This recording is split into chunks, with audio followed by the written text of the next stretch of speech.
Velgryn's actions caused a sea change in the war situation, a change felt by the three demonesses, still keeping up their fierce fight.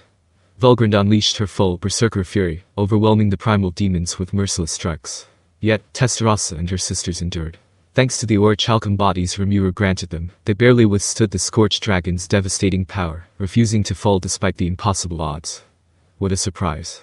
I thought I would be done with you sooner. You stronger than I imagined you'd be, and you clearly used to close quarters combat. Velgrynd was being honest with them. She didn't expect them to take up so much of her time, even when she went full tilt at them. Hee. We'll never be defeated. Diablo would laugh at us if we ever tried something so disgraceful. That would be more humiliating than death. So true. He's so malicious. I'm sure Diablo would come back with something like, "You're one to talk, wouldn't he?" And he wouldn't be wrong, either. They were down on the ground, battered and bruised, but the demonesses' eyes were still full of life. Their expressions remained dauntless, sincere smiles on their faces. Their attitude was crystal clear: as long as they never admitted defeat, they'd never lose. Oh dear. This is so troublesome. Velgrynd couldn't help being puzzled at this. But the outcome was already set in stone. That pest Remura and his top officers were caught in their phantom fortress, and she had successfully dragged Veldora out from the labyrinth. All that remained was to seize control of him as planned. So she had been ignoring the three demonesses' banter, but the next thing Tensura said made her wince. Well, it's taken a while, but I've figured out how parallel existence works. Their goal was not to defeat Velgrynd, but to stop her in her tracks. Those were the conditions for a tactical victory here, but Velgrynd's parallel existence subterfuge made that an impossible task. Hence why Tensura was looking for a way to break through it.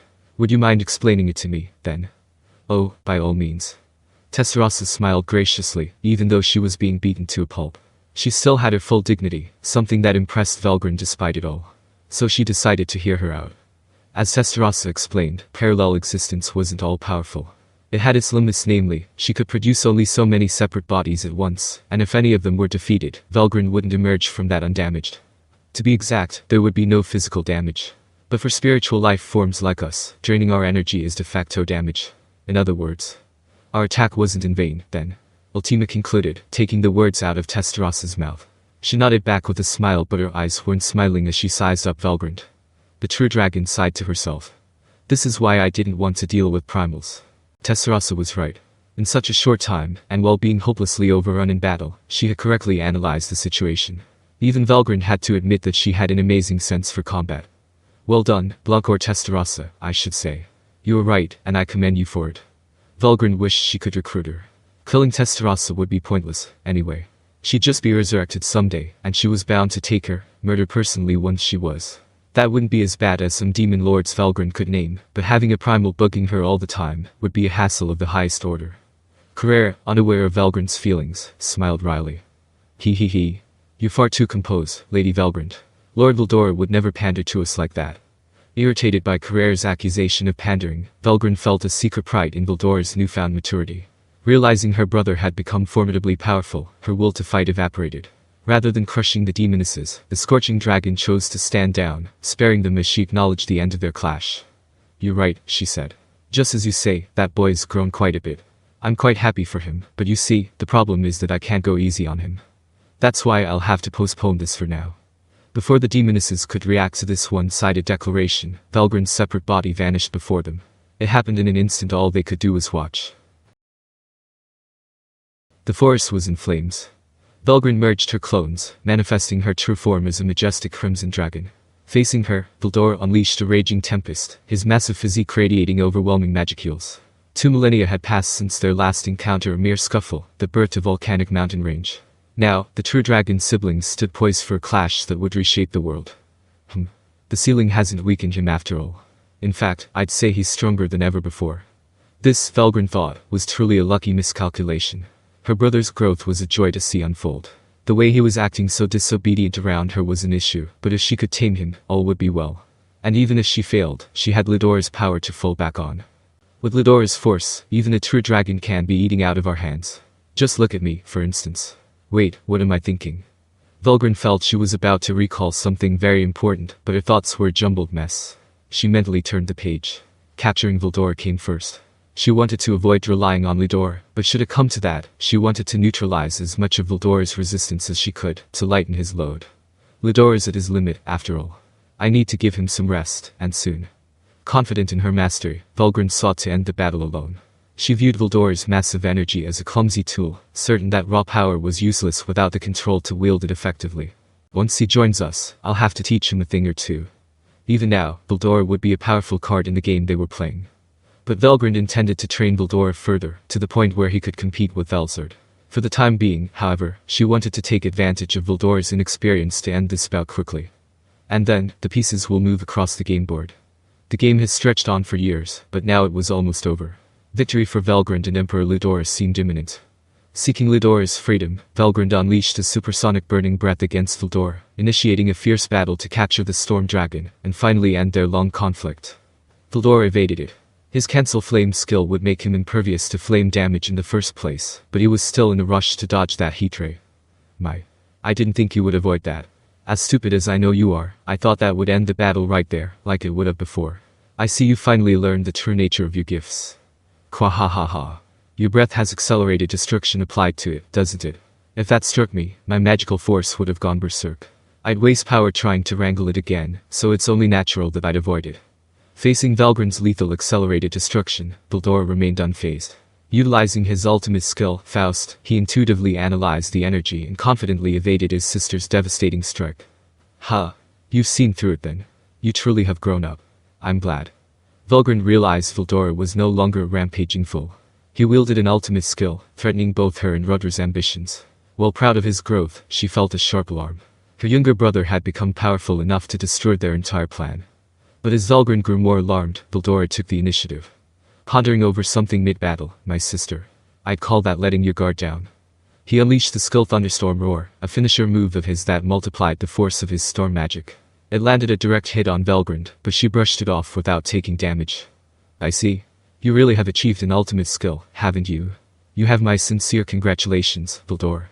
You're as formidable as ever, my sister. You caught that attack on purpose so you could analyze it. Well, what do you want? I needed to measure how threatening your powers are.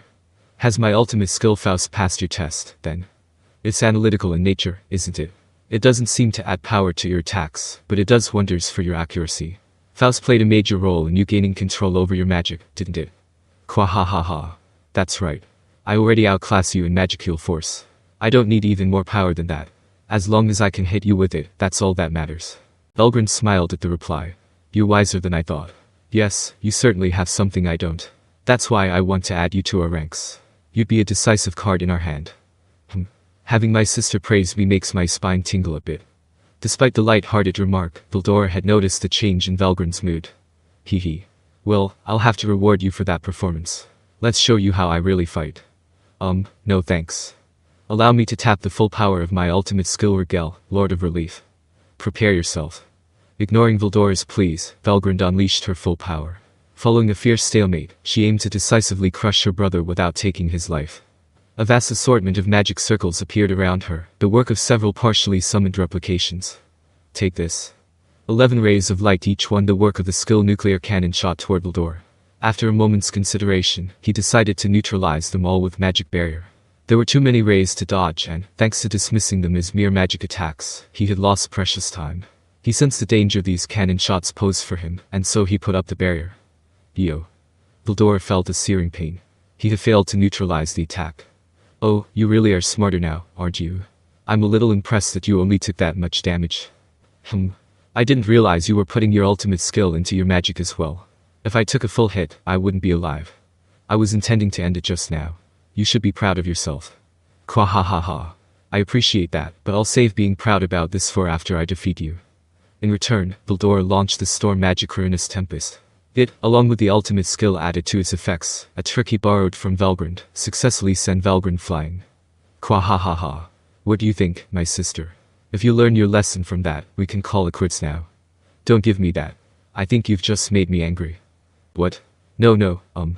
Incensed by the damage taken, Velgrynd discarded her composure, unleashing 11 fiery plumes while teleporting above Veldora. As the storm dragon evaded the assault, he looked up to find his sister finally fighting in earnest. Rather than fear, a surge of excitement filled him. The real battle had begun. Quahahaha. I was no match for you before, but behold how I fight now. I suppose I have Remuer's training to thank for that, but what a glorious day. He didn't mind taking a moment to wallow in the joy, but he also knew he was still in danger. He pondered how to escape. Velgrynd, on the other hand, was glad to catch Veldora within what she saw was deadly range. She was sure he'd find no escape from her now. "Let's end this, Veldora. You never could escape my full glory." With this declaration, Velgrynd rained down scorching hot breath from above the work of the skill-burning breath. It poured down incessantly, becoming a pillar of flame connecting heaven and earth. From the outside, it would have looked like a cage of flame. Veldora danced around in a frenzy, growing increasingly intense. He wasn't playing around, either. He was anticipating and avoiding all the attacks. The attacks were coming fast and furious, but Veldora didn't feel it was impossible to keep up with. Trusting his instincts, he propelled his enormous frame through the air, and thanks to that, despite being surrounded by this cage of flame, he survived without a single direct hit. "Kwa ha ha ha ha. It'll never work if you can't hit me with it." Veldora shouted gleefully, borrowing a line from a manga he treated as holy scripture. Velgrynd, meanwhile, clicked her tongue in disgust. Failing to land a single hit on him wasn't something she anticipated happening. There was no doubt that she underestimated him. However, this is where my attack truly begins. Her absolute advantage remained intact. So she decided to reveal one of her hidden talents. "I'm truly impressed that you've seen through my attack so much. As a reward, I will give you a scorching response. Burning embrace." Taking position above Veldora proved significant. Below him was molten land, boiling with scorching lava from the fiery breath that Veldora evaded. Even the scattered droplets shooting up from below housed a terrifying amount of heat. What would further heat add to this scorching hell? Whoa, what are you? Veldora realized her intention too late for it to matter. He had been caught in Velgrynd's trick from the beginning. Her excessive heat attack made the ground literally boil and evaporate. Lava vaporized under ultra-high temperatures enveloped the area around Veldora. This was bloody lava, small drops of force gifted with the full brunt of Velgrynd's authority, and it was pouring upward from down below. With that, the cage of flame holding Veldora captive was complete.